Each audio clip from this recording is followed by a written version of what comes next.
Hey everybody, Josh the RV Nerd with Bish's RV, getting my first look here at the new smallest fifth wheel Alliance has made yet. This is a member of their new Avenue All Access subset of floor plans. It's the 22 ML. They call it a middle living because they apparently just don't want to call it a rear kitchen, even though that's exactly what this is. Now, this is a very similar floor plan to something you might have seen in the industry before, but it is executed differently in a couple key areas. One of the things that I really like about these, even though it's their smallest fifth wheel, they made essentially no compromises compared to their big stuff. It's still a 101-inch wide body RV, totally carpetless, ventless flooring. Actually, it's a completely composite floor. There's not a splinter of wood basically in the general floor construction or the sidewalls, which are also laminated with Azdel on the inside and outside. Something I've not seen somebody who uses Azdel top bottom layering in the floor and the walls, and part of the reason that they're able to do that is because they're using thicker materials where they need to offset some of the qualities of Azdel that normally aren't as friendly in floor construction. So it's very cool to see somebody kind of breaking the mold and shunning the norm here.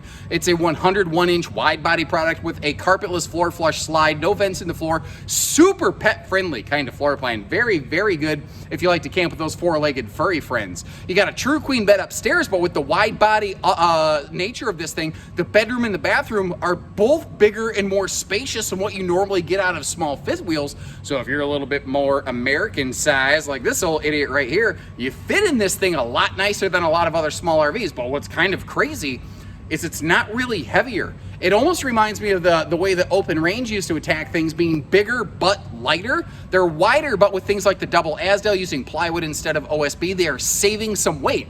Now, this floor plan has a lot of really good qualities. I will tell you right off the bat, traveling access is not one of those. It's just the nature of the beast when it comes to this floor plan. But moving forward, they're well aware of the fact that people like to be able to reach the bedroom and bathroom in transit. That is something that they'll work into their products in the future.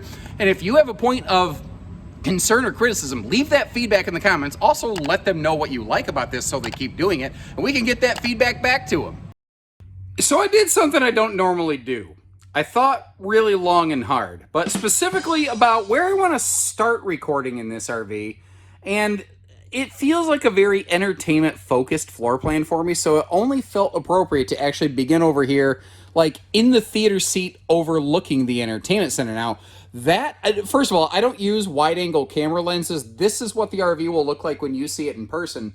But this is your view when you sit down at the theater seat. One of the things that Alliance is very cognizant of is putting maximized windows in their floor plan wherever they can. And this RV offers these huge, like, panoramic atrium maximum airflow windows directly, like, to create a wind corridor, basically, straight across the seating area. The TV is admittedly mounted It's mounted a little high. Oh, I'm tired, but it's mounted up a little high. Now, you might notice how there's a couple little buckle straps sticking out of the dinette cushions there. That's to keep the tabletop secured down for transit. And notice the household outlets down there. Now, that is a pedestal-style table. That's one of the very few little nitpicks I have with this RV. One of the other ones is, like, if you look under some of the overhead cabinets, there's, like, you know, some dark, shadowy corners in this otherwise light, bright, open, and airy RV. And I would just kind of prefer like some kind of light fixture under there. Just a personal preference. But again, I'm going way out of my way to find something to kind of complain about, because overall, other than the fact that the upper deck is essentially lost in travel mode, you know, this is a dynamite little solo or couples camping floor plan. And because this is wide body, it's the biggest little camper of its kind out there. Now, they don't do any of those. Sometimes they look dirty, distressed, accented cabinets or anything. Everything is just a flat white. And maybe it's a little bit too much for you. I personally really like it. I think it just really brightens the space up. They are using a huge microwave in here, by the way. And speaking of bigger appliances, that is also a larger, like 22-inch oven, not one of the little 16-inch Easy Bake ovens. Now, I've been in a couple of these little Avenue All Accesses, and I've yet to see one include a sink cover, which makes me think, and I've looked in all the storage compartments, I don't think this RV actually includes one. I respectfully feel that's like a little oversight, but that's such an easy thing for us, like as a dealership, to address. We can take care of that. Carpetless floor flush slide, and the slide floor matches the main floor. That right there, that is my nerd preferred way of doing stuff. It just makes everything look great. And I don't know what it is. I think it's because it reminds me of my grandparents' house when I was just a little guy who was knee-high to a grasshopper. I love that kitchen sink overlook window. I also really appreciate the fact that they're giving us that extra large rain sensor max air vent fan. Now, they are using a max air vent fan in the bathroom, but it's not this like extra large variety, but it is one that already has an integrated roof like rain cover on it. Several other brands, like I know Eagle uses that quite a bit. And overall, like generally people seem to be pretty happy with it. But if you just want a bigger vent upgrade, that's also not a hard thing for us to accomplish. Now, this dinette can fold down into a sleeper. And that tabletop is freaking heavy. But that also means it's stronger and reinforced. Because as long as that sucker is, an adult could actually lay on that and it won't buckle under their weight. This is brilliant too. Just the shoe cubby by the door. Ooh, mwah, chef's kiss. Brilliant point of execution on that one. Speaking of which, their smart wiring system. They not only color code every single wire, they also number code them so that the people putting these together or the people working on them have an easier time figuring everything out. Another thing that's kind of cool is how they have individual shutoff valves for every single like water fixture basically in the RV. So like your shower, toilet, bathroom sink, kitchen sink. So if something goes wrong and there's a problem with this kitchen sink for any reason, you can shut that sink off and you can still use the rest of the water system in the RV. So you're not crippled and you don't lose an entire trip. I like that little spice rack. And I'm normally not a fan of open face storage. Not a whole lot of a lip on that. I think maybe I'd put some kind of cargo netting or something on that just to make sure stuff doesn't fall out in transit. But just a little detail there. Now, that is a 12-volt DC compressor fridge, by the way. And you will see they put a big pantry on here. They're very good about big storage in these things. They also have dimmer switch lighting for both the main cabin, the lights above the theater seat, and the lights in the bedroom. So if you want to kind of dim it down, it is very easy to do that, and then it swells right back up just as easily. One other thing here. Let's look at their theater seat. Now, their theater seat is not cuddle compliant. It's got that hard armrest in the middle, but it does give us some phone or remote control storage. And as you see, that's a bit of a wall hugger. It folds right down. You've got blackout roller shades through the whole RV, which is really, really nice.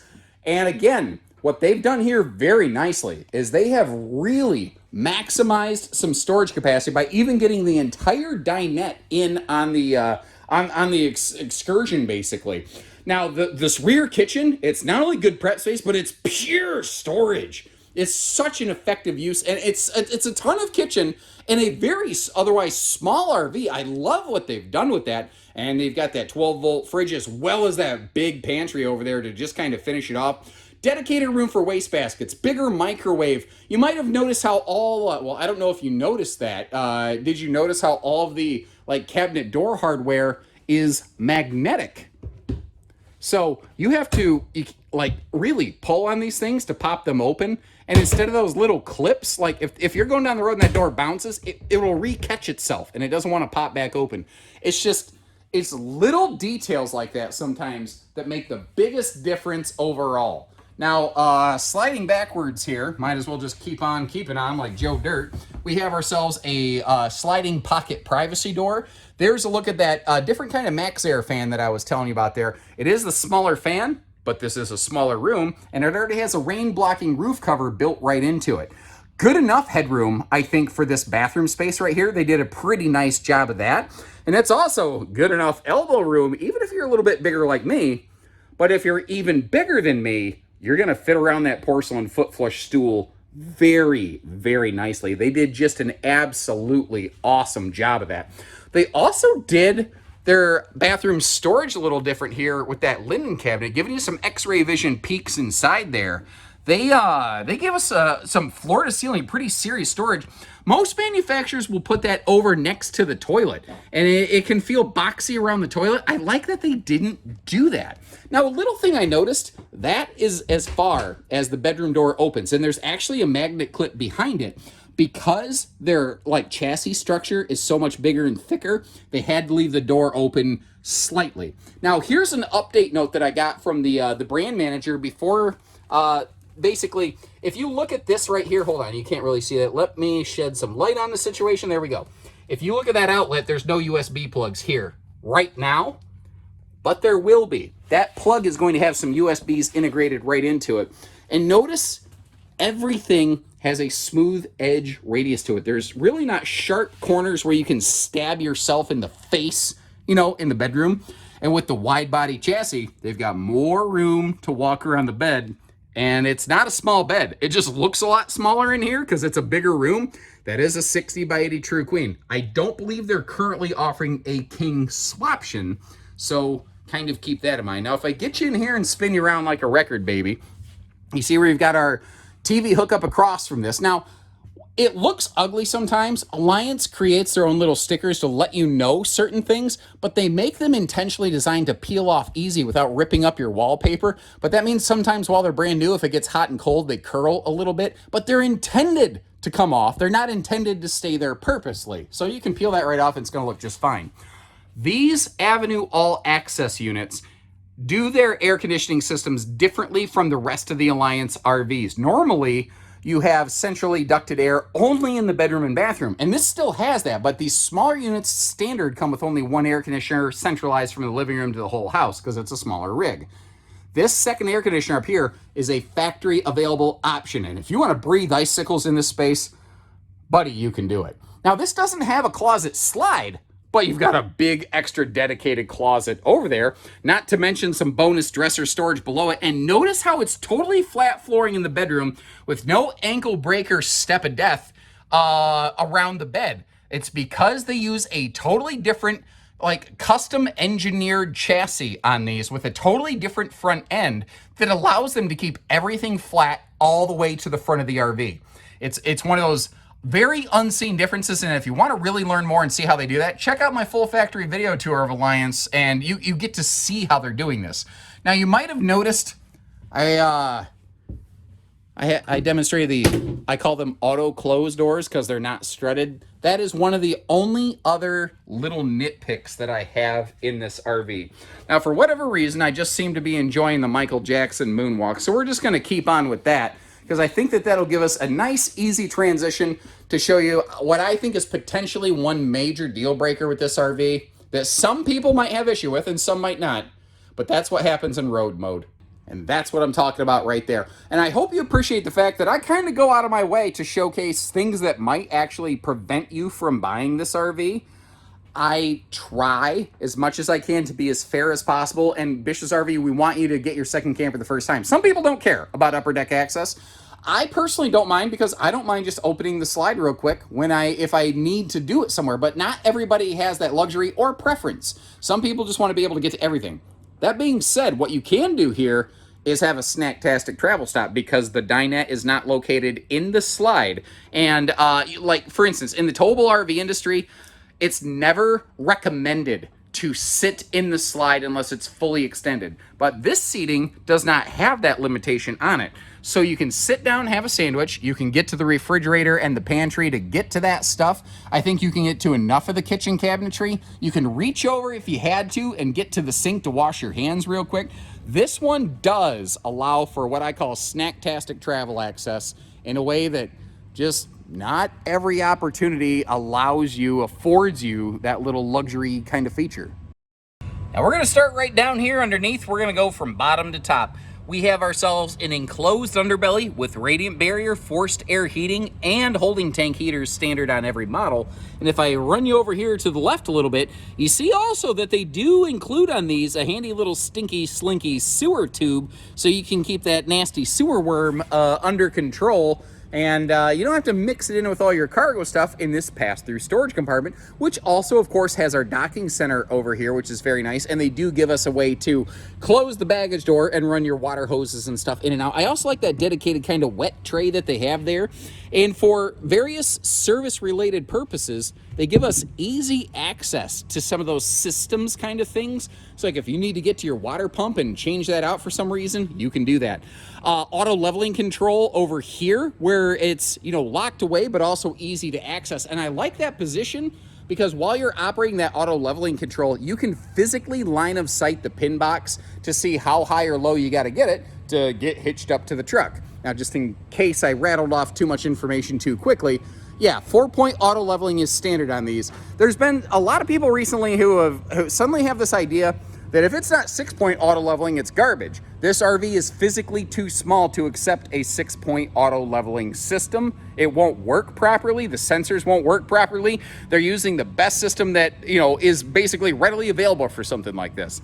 Now, once again, one of the other major qualities on these, instead of an 8-foot body, it's 8 foot 5 inches wide. They run on what they call their 101-inch benchmark chassis. Also, Alliance located here on Benchmark Drive. I don't think that was just a Bob Ross happy little accident by any means. A cool little thing here too. You can't see it because it's fully enclosed, but where their pin box hooks up to the structure of this RV. By the way, I have a full factory tour of Alliance production if you'd like to kind of see that. They add an extra little flange up there just to keep birds from making a nest in that. I love the attention to detail. Now, this is the normal front end on one of these. The optional solar package will also place a 2,000 watt inverter and a MPPT charge controller up there. It's a 20 amp controller, so it's not like super duper expandable or anything like that, but it would handle the available factory optional solar package. We're going to talk more about that when we get up to the roof line here. I like the very, like, it's not like it's earth-shatteringly new color package or anything, but it looks sharp. And I love the Alliance logo on the front because I think it looks like the Skynet logo from Terminator. And personally, I think Terminator 2 is pretty much one of the greatest action movies like ever recorded. In case you're wondering, I don't usually show this, but they are side saddle propane tanks. You have dual 30-pound propane tanks. With the wider chassis, we do have more belly space for more cargo in here. You see some outside TV hookups. And then just below that, you've got yourself a propane cooker hooker, buddy, in case you want to do some chilling and grilling. Now, one of the cornerstones of Alliance RV is the treatment of their running gear. And basically where the axle hangers marry up to the chassis, a couple things are happening there. They have a thicker tube steel structure that everything is attached to. And they put extra gusseting, these V-brackets, in addition to their leaf spring axle brackets right there, so that there's more structure, there's more meat on the bones at a very high stress point. And with nearly 11,000 of them built at this point, they haven't had one fail yet. I think that's a pretty good record. Apparently that's flipped inside out, although it doesn't affect the function of it. That is a Moride CRE 3000 shackle system, rubber shock dampening shackle system. You see the wet bolt fasteners on that thing. Also, you've got Goodyear Endurance radials on this. Those are 87 mile an hour rated. So they're not rated for time travel, as Doc and Marty would tell you, but they're some of the best tires available for an RV of this size. You know, they're really spending a lot more time paying attention to the running gear, and especially on a smaller fifth wheel like this, which really feels like it's made for towing and going. It makes the most sense to me. But speaking of smaller fifth wheels, shorter length fifth wheel means that people might be a little bit more inclined to do some doubles towing. Some people might just want to put a bike rack on the back of this or something like that, and it's certainly all set for it. But if you wanted to do some, put a trailer behind a fifth wheel, many states allow you to do that. And you can see how they're giving you the wiring harness and the safety chain hooks to be able to do that straight from the factory. Because if you try to modify things after the fact, you're going to blow up your factory structural warranty. And I don't think anybody wants to do that given the choice.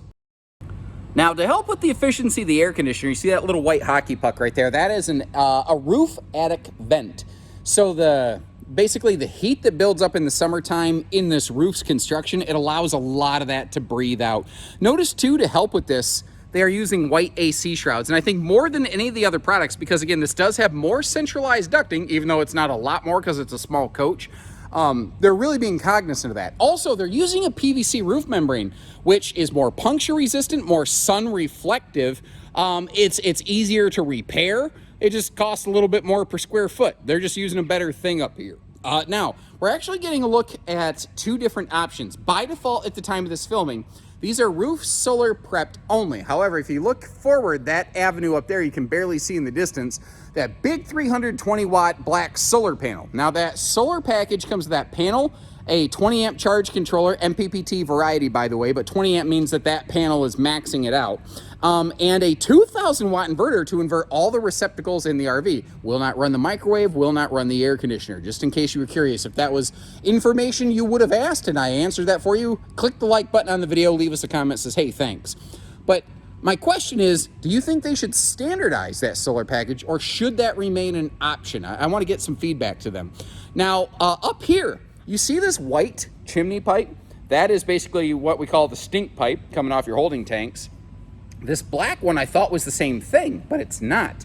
That is actually basically just conduit tube that runs down, so if you want to do some expanded heavy duty solar or something later on, they give you a way to easily run that wiring down. And we are getting a look at the optional second air conditioner, which once again, if you look at that trailer forward of us, does not have that. So we're actually getting to see a little bit of anything that's available up here on the roof today. Now, overall, this is only the third avenue I've personally had a chance to put on camera. I've walked through a couple more that I just didn't have time to record. I like them. I like what they're doing. Now, I like the color palette, but like having been through the factory, talked to the people, there's a different level of give a crap going on in this company. And I think one of the best examples of that is if you look, and they've never claimed to be perfect. And I'm not claiming that they're perfect, that we're perfect, that the RV is perfect, that you're perfect. They're not perfect, but they really try to do what's right where need be. If somebody's out on a camping trip and they're not anywhere near a service center and they need a water pump, I've seen Alliance just mail them a water pump. And I know that that sounds like a basic thing, but most factories don't do that. An Alliance steps up where they need to do what's right to take care of their customer. It's little details like that that give me so much more confidence. I personally think their back-end customer service and support is pretty much about the best in the industry right now. If you'd like to learn more, check the link in the video description. Anywhere that we have one of these parked, if we have one in stock, it'll be on our website with a price tag. And keep in mind, pricing can vary greatly across the country depending on how far it has to ship and what options are applied to it. So whether you're curious or whether you're serious, it's only a click away. Until next time, take care, stay safe, have fun, and happy camping, everyone.